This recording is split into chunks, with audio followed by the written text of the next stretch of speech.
Bonjour à tous. Voilà, moi je vais vous présenter un peu tout ce qu'on peut faire en imagerie invasive et en physiologie coronaire. Tout à l'heure, Eric parlait de phénotyper les patients de A à Z. Et c'est vrai qu'on s'est dit, les patients vont au scanner, à l'IRM, ils ont des ECG pathologiques. Et ça nous semblait intéressant de pouvoir adresser aussi tout ce qui est imagerie invasive et physiologie coronaire.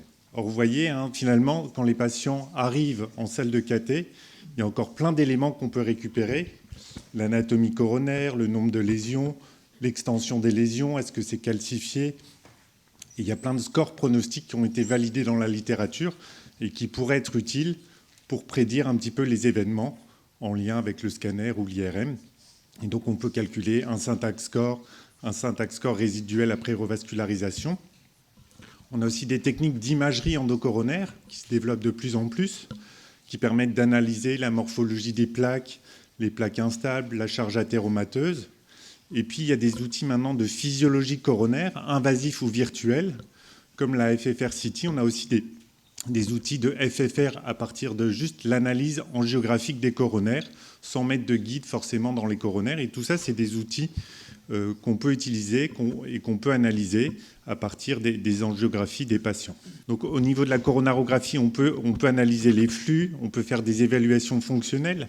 On a vu le logiciel MEDIS, par exemple, qui permet de faire soit de la QFR, soit de l'angio-IMR, donc pour évaluer l'obstruction microvasculaire ou l'atteinte microvasculaire, évaluer les sténoses aussi de façon invasive. Et puis en OCT, en IVUS, vous voyez qu'on peut identifier des plaques instables, des plaques calcifiées, le pourcentage de sténose, la longueur de sténose, s'il y a du thrombus ou des dissections, par exemple, dans les syndromes coronaires aigus. Mais aussi évaluer, par exemple, après l'implantation d'un device, d'un stent, est-ce que le stent est bien apposé? Est-ce qu'il a une bonne force radiale? Est-ce que le vaisseau est bien ouvert? Et c'est aussi des choses qu'on peut colliger dans le cadre de Miracle AI. Alors, je vous montre, par exemple, ici, un exemple d'analyse angiographique à partir de 2 images angiographiques orthogonales. On peut avoir la physiologie coronaire du vaisseau et évaluer en fait le retentissement hémodynamique d'une sténose, comme on le fait avec la FFR invasive. On peut faire de la QFR angiographique. Et l'avantage de ça, c'est que si on a un protocole un peu standardisé d'acquisition des données, on peut le faire après en double aveugle au niveau du Core Lab et déterminer ces chiffres en analyse post-acquisition des images. De la même façon, on peut analyser l'atteinte microvasculaire avec l'angio-IMR exactement de la même façon. Or, en pratique, ça permet une approche multimodale et ça permet de récupérer finalement tout ce qu'on fait en routine. On parlait finalement de collecter les données qu'on acquiert lorsqu'on soigne nos patients, de pouvoir les analyser.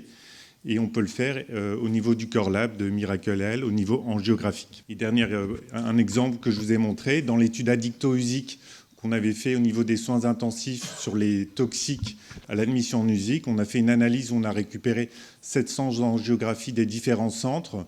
On a relu toutes ces angiographies en double aveugle et on a pu montrer finalement l'intérêt d'ajouter le score angiographique de ces patients-là pour prédire le pronostic par rapport à un score classique. Et donc, ça permet de renforcer l'offre multimodale de la plateforme. Je vous remercie de votre attention. Merci.